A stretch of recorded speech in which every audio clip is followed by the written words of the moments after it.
Dans cette vidéo, nous allons analyser la deuxième partie du sujet sur l'approche géostratégique des espaces maritimes et nous allons plus précisément analyser la concurrence entre les grandes puissances pour le contrôle de ces espaces.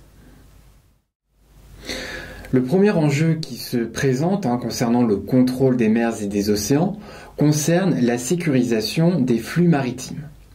En effet, du fait de leur importance dans la mondialisation, les États sont amenés à renforcer leur présence en mer et leur volonté de contrôle de ces espaces, particulièrement au niveau des points nodaux que représentent les différents canaux et détroits.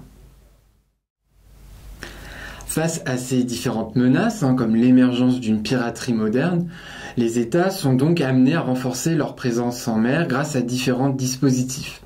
Ce peut être des flottes qui patrouillent sur les différentes mers et les différents océans, comme l'illustre le système américain qui se déploie à une échelle véritablement mondiale, ou encore grâce à des bases navales qui sont situées à proximité des grandes routes maritimes ou à proximité des grands seuils maritimes. Plus généralement, le contrôle des mers représente pour les États des intérêts très importants, puisque le contrôle des mers permet le contrôle des terres environnantes.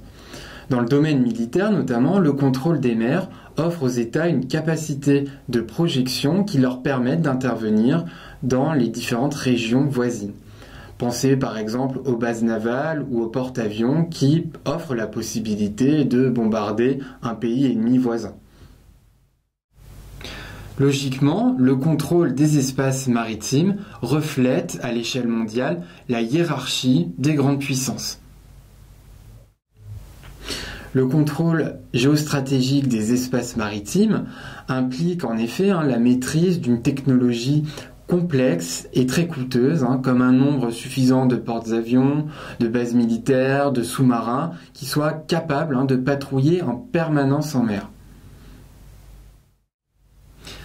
Dans cette hiérarchie des puissances, nous pouvons distinguer les États-Unis, qui sont la seule véritable puissance maritime qui a une capacité d'action mondiale, avec sa dizaine de porte-avions, avec ses bases implantées sur tous les continents, et avec son système de flotte capable de patrouiller dans toutes les mers du monde.